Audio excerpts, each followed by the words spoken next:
This is Deborah Atkinson, and you're listening to Flipping 50, where I address your top questions and your struggles and help you know what to eat, how to move, and how to change your thoughts so that you can flip 50 with the energy and the vitality that you deserve in this second half. And today, it's just me. I'm flying solo, and I'm flying by the seat of my pants, as you can tell. So I so often have given away myself when there is no musical bumper. And trust me, you don't want me to sing, so I will spare you.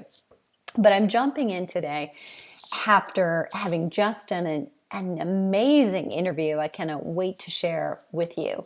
I have a juicy interview coming next Tuesday with Robin Openshaw, the Green Smoothie Girl, and the following week, another juicy interview with a new friend of mine, Juju Hook. I can't wait for you to listen to both of those podcasts because I had such fun doing them. And Robin is an old favorite, not that she's old, but she's someone who's been around for a long time, and I was thrilled to talk to her. And Juju is a new favorite. So you're going to love them both, I know. But today I want to dive into something that is a little bit more sink your teeth into and potentially change your workout today or tomorrow. So you can really and literally take this.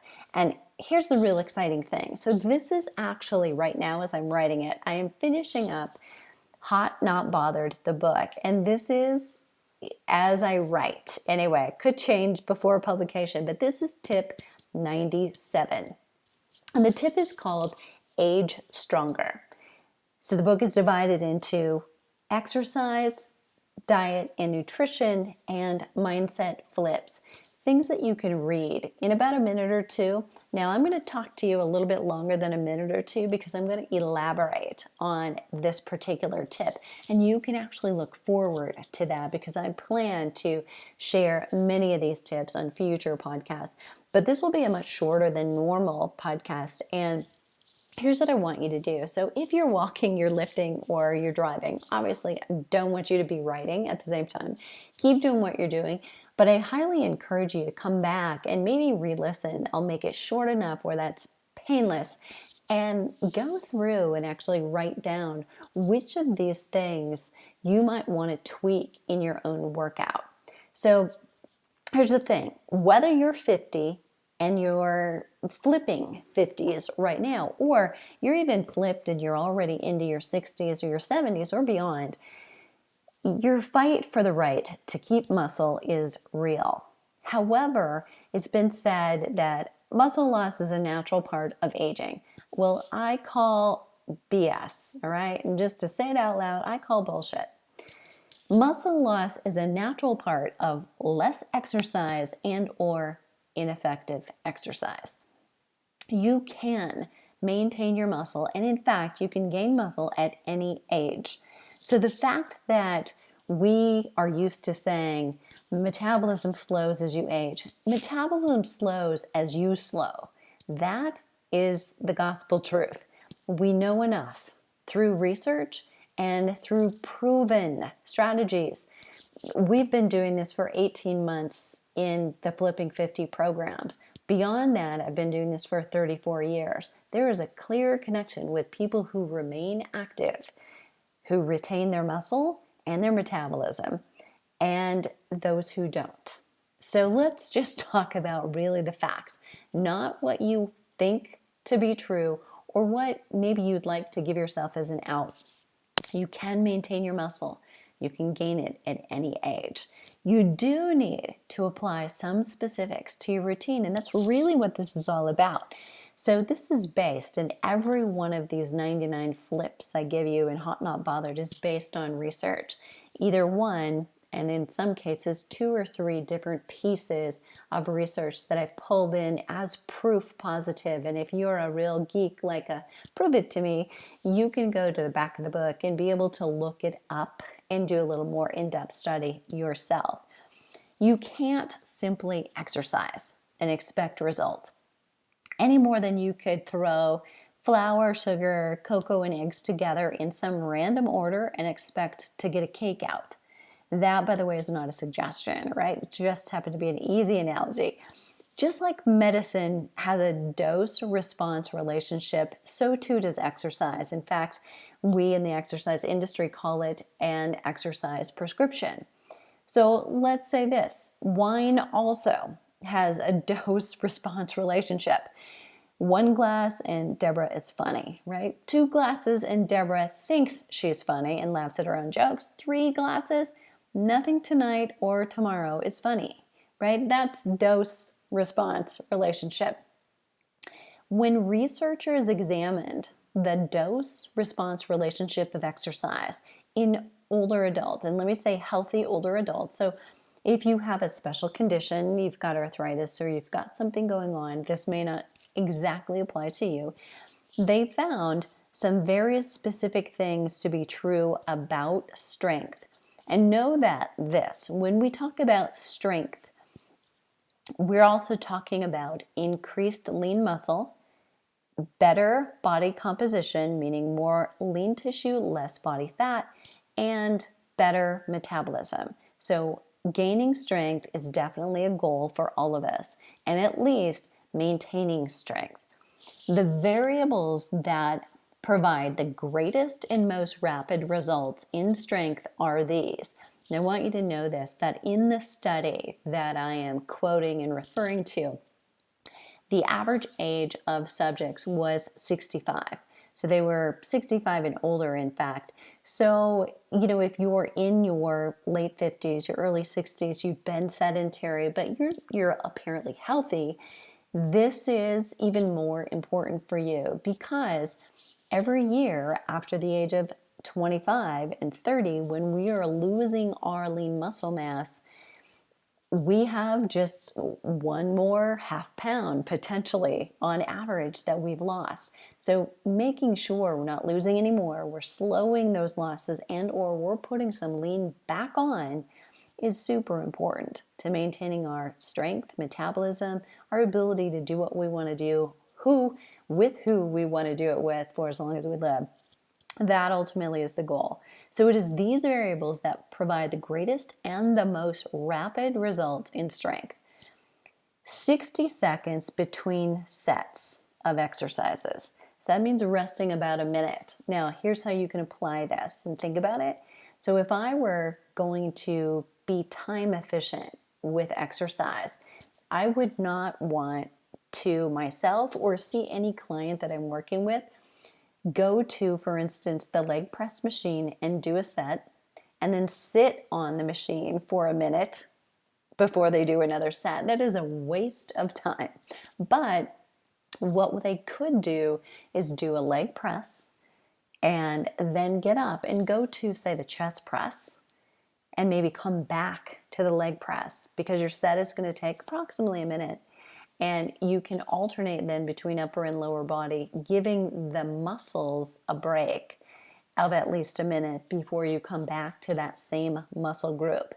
And you could go through a circuit of exercises doing that. So here's what it looks like, 60 seconds between sets for the same muscle group, doing about 6 seconds per repetition. So if you'll close your eyes with me just for a second, imagine you're sitting in a machine chest press exercise, or you have dumbbells and you're about to do a chest press. You have the dumbbells and you're going to press and extend straight out over your chest, and then you're going to slowly bring that back. Imagine that process took 6 seconds.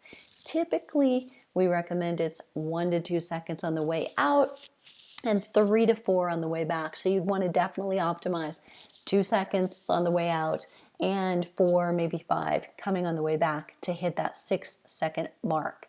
Okay, slow and controlled. There's nothing crazy or elaborate about that. Next up is twice a week training frequency, and I'll come back to that in my summary.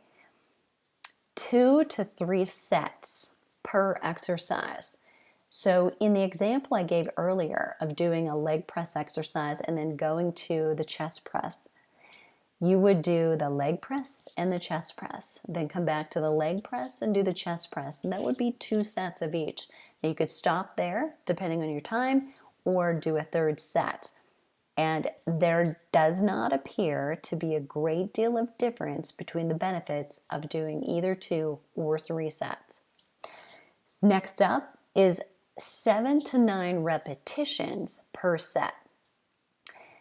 Now, to get clear, and I'll repeat this again later because it's something you really need to hear, that is 7 to 9 repetitions to fatigue.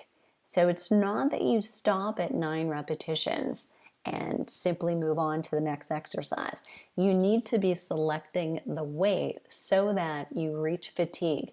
And fatigue is different than exhaustion, right? It is the point where you feel you begin to compromise.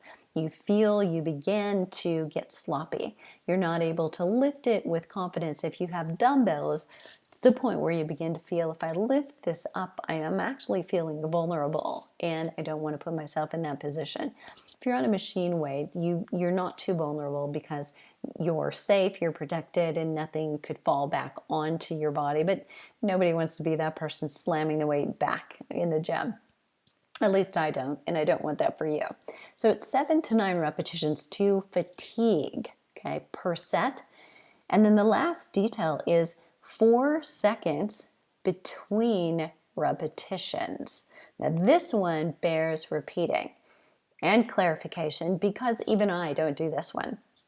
But what the research showed is there's a significant change in the impact of the workout on strength when there was more rest between each repetition. So if you're used to pushing the weight out, bringing the weight back in, pushing it out again and bringing it back in without ever taking a rest at the end point, you're going to need to make some changes. So literally you would press out, bring it back. That takes 6 seconds. Stop and rest for 4 seconds before you repeat another repetition. That's going to increase the time of your set. So let me repeat all those. That was 60 seconds between sets.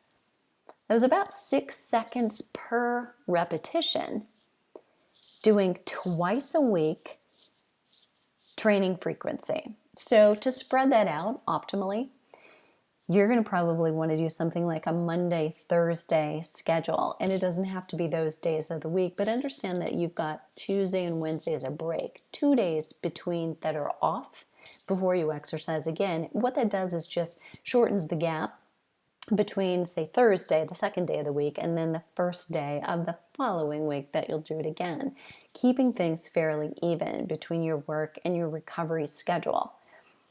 2 to 3 sets per exercise, and that is your latitude depending on the time that you have per workout. 7 to 9 repetitions per set to fatigue, and then 4 seconds between each repetition. Now, that can be painfully slow for those of us who are type A's. I'm already hearing you, right? I know who you are, and I am you too, right? But here's the thing.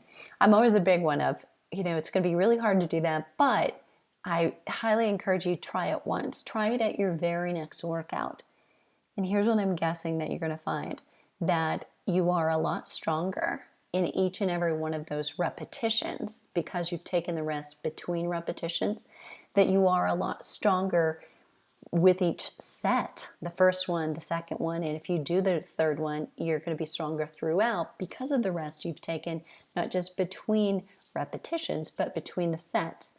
And you may find that because you are stronger, you're lifting more weight, that you are significantly seeing a difference in the way that you feel and in the results that you get.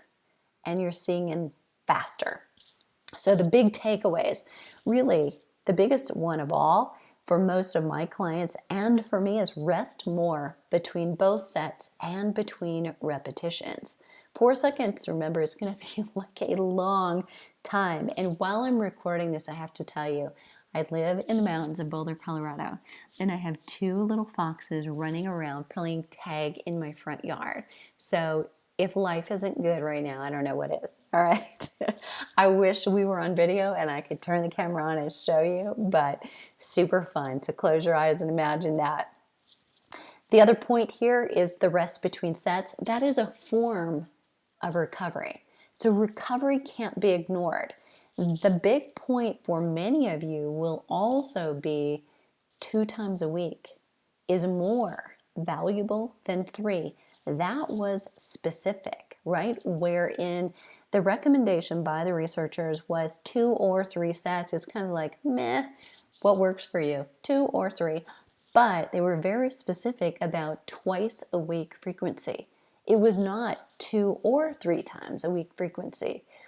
Because when you lift heavier weight, fatiguing by 9 repetitions, when you take more rest, so most likely you're going to be able to lift more weight than typical, you will need more recovery time. And that recovery time is when the fitness and the strength happens. So it's very important that you apply all of those variables. And what I'd love for you to do is to do it and then come back. Come back to this podcast link at flipping50/podcast.com and flipping50.com/podcast. Wow, I'm so distracted by the foxes. But come back and comment on what did that feel like, taking 4 seconds rest between repetitions. Crazy, I know, but I'm going to try it. I'll commit to it if you will, and let's report back to each other on how that felt and what that was like. So if anybody's listening, go directly to the flipping50.com/podcast page where this one is live and report, and then share it in the social media page where I'm posting this as well, because I'd love to hear whether you're making this change and what a difference it makes. So one workout, you'll be able to tell right away. Is there a difference in the weight that you could lift because you're taking the rest? Is there a difference in the way that you felt? Were you a little bit more sore? Were you definitely okay with taking some more recovery time? And if you stick with it for 3 to 4 weeks, now definitely to see long-term change, you're going to have to stick with it a little bit longer than that. But you will feel completely different from your workout if you stick with it for 3 to 4 weeks even and know that you're going in the right direction. So this is Deborah Atkinson. If I brought up a question that you have and I didn't answer it, leave it for me below the show at flipping50.com/podcast. And please be sure to share this with a friend and surround yourself with women who are on the same journey. And what are you waiting for? Let's start flipping 50 together.